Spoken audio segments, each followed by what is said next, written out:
Do you have many friends and acquaintances and enjoy social events and gatherings? Or would you rather opt for quiet settings and small group interactions? Do you find it easy to chat with others and express yourself?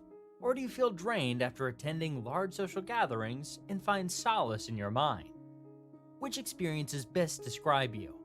Let's discuss how extroverts and introverts differ in social situations. Extroverts versus introverts. What's the difference? Psychoanalyst Carl Jung first used the terms extroversion and introversion to describe the different sources from which different people get their energy. Extroverts are people who get their energy from being around others, while introverts enjoy the tranquility of being away from the social buzz and instead focus more on their inner world. However, extroversion and introversion are not all or nothing personality traits. Rather, they exist on a continuum. This means that you, like most people, are likely to fall somewhere along a spectrum. But why does this matter? Research shows that our personality qualities significantly impact how we shape our social interactions and form relationships. Research studies have examined the differences in how introverted and extroverted friends share their experiences and stories, which reflect how these two types of personalities interact with others and form social interactions. Impulsive versus reflective. Extroverts tend to be more open and spontaneous in conversations and social interactions. They're quick to respond and may be less reflective, feeling comfortable sharing personal details with others. Introverted individuals, however, tend to be reflective and thoughtful. They usually take more time to process information, think before speaking, and may be reserved when sharing personal information. Chatterers versus listeners. Extroverts are typically talkative and often use small talk to approach or connect with others. On the other hand, introverts are typically good listeners who pay close attention to what others are saying and prefer in-depth discussions to small talk.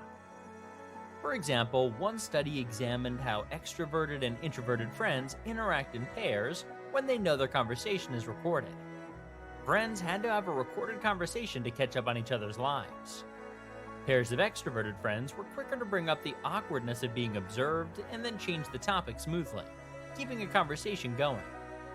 On the other hand, introverted and mixed personality pairs used the situation's awkwardness to start a conversation. Roles were often split into mixed pairs, with the extroverted friends starting and ending the conversations. Thriving in social versus quiet settings. Being an extrovert means that you gather energy by being in social situations. You're more likely to enjoy being the center of attention and seek out social events and group activities. However, if you're an introvert, you do not require external stimulation and instead get energized by spending time alone. While you like spending time with others, being with them for a long time might deplete you. Being the focus of attention might also make you feel uneasy. However, just because you're not a social butterfly, it does not mean you can't create successful relationships with people. Broad versus selective social circle. If you're an extrovert, you may have a large social network. You enjoy meeting new people and typically get along with everyone.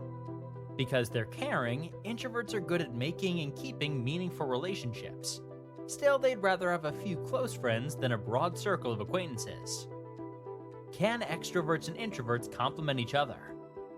One study examined how friends' personalities influence each other in different friendships. They found that extroverted and introverted friends often share similar roles and engage in social activities. In friendships where one friend is extroverted and the other's introverted, they often accommodated each other's preferences. The study suggested that similar personalities reinforce each other's traits. Still, it also shows that friends with different personalities can complement each other in certain aspects of their friendship.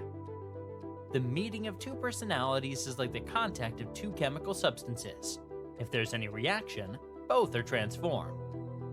Whether your friends are more introverted or extroverted, have they sometimes disappointed you? If so, then you'll want to watch this video over here. Thanks for watching and see you next time.